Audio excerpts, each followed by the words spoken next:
ఈ సందర్భంగా 1,28,000 ఓట్లు మనకు రావాలంటే మనం ఏం చేయాలి? మనం ఎంతో క్రమశిక్షణగా ఉండాలి. పార్టీ ఆఫీస్ నుంచి వచ్చే ఇన్స్ట్రక్షన్ ని తూచా తప్పకుండా పాటించాలి. పవన్ కళ్యాణ్ గారు ఏం చెప్తే అది ఒక క్రమశిక్షణ కలిగిన సైనికుడిగా మనం దాన్ని గ్రౌండ్ లెవెల్లోకి తీసుకెళ్లాలి. ఎన్నో మాయమాటలు చెప్తారు, అవేమి పట్టించుకోవద్దు. టీవీ ఛానల్స్ లో చాలా ఫేక్ న్యూస్ ప్రసారం చేస్తారు, మనల్ని మభ్యపెట్టాలని చూస్తారు, ఎవరెవరో వస్తా ఉన్నారని చెప్తారు, అవేమి నమ్మొద్దు. పవన్ కళ్యాణ్ గారి మీద బురద జల్లాలని చూస్తారు, జనసేన పార్టీ నాయకుల మీద బురద జల్లాలని చూస్తారు, అవేమి మనం పట్టించుకోవద్దు. అర్జునుడికి పక్షి కన్ను కనపడినట్టు మనకి బ్యాలెట్ బాక్స్ లో ఉన్న బటన్ మాత్రమే కనపడాలి. గుద్దితే 1,28,000 ఓట్లు మన కూటమికి తన్నుకుంటూ రావాలి. పిఠాపురం నియోజకవర్గాన్ని రాష్ట్రంలోనే ప్రప్రథమ నియోజకవర్గంగా పవన్ కళ్యాణ్ గారికి మనం బహుమతిగా అందించాలి. దానికి మనం ఏం చేయాలి?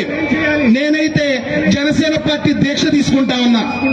జనసేన పార్టీ దీక్ష అంటే ఏంటంటే ఒక 90 రోజులు మాత్రమే మనకి సమయం ఉంది ఎలక్షన్ కి. ఈ 90 రోజులు కూడా నా పార్టీ గురించి నేను ఎక్కడా తప్పుగా మాట్లాడను, నా నాయకుడి గురించి నేను ఎక్కడా తప్పుగా మాట్లాడను, నా తోటి నాయకుల గురించి నేను ఎక్కడా తప్పుగా మాట్లాడను. నా చుట్టాలు, నా బంధువులు, నా స్నేహితులు అందరినీ కూడా జనసేన పార్టీ వైపు మళ్లే విధంగా నేను వాళ్ళందరినీ మోటివేట్ చేస్తా. ఈ దీక్షని నాతో పాటు మీరు కూడా తీసుకోవడానికి సిద్ధంగా ఉన్నారా? సిద్ధంగా ఉన్నారా? చేతులు పైకెత్తి మీ ఆమోదాన్ని తెలపండి.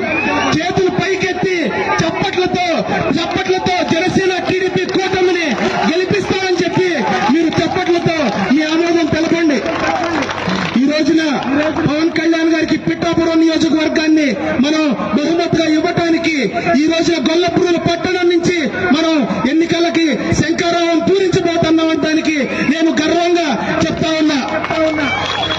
కాబట్టి మన పిల్లల్ని రక్షించుకోవడం కోసం, మన ఇంట్లో ఆడపిల్లల్ని రక్షించుకోవడం కోసం, మన బతుకులు మార్చుకోవడం కోసం, మన బ్రతుకులు మనమే తీర్చిదిద్దుకోవడం కోసం, మన నియోజకవర్గాన్ని అభివృద్ధి చేసుకోవడం కోసం ఖచ్చితంగా జనసేన పార్టీ టీడీపీ అభ్యర్థి, ఉమ్మడి అభ్యర్థి పిఠాపురం నియోజకవర్గంలో గెలవాలి. మీ అందరి ఆశీస్సులు తంగెళ్ల ఉదయ శ్రీనివాస్ గారికి మనస్ఫూర్తిగా అందిస్తారని కోరుకుంటూ, మనల్ని ఇబ్బంది పెడుతున్నా పవన్ కళ్యాణ్ గారిని ఇబ్బంది పెడుతున్నా జగన్మోహన్ రెడ్డికి బై బై చెప్తామా? బై బై చెప్తామా?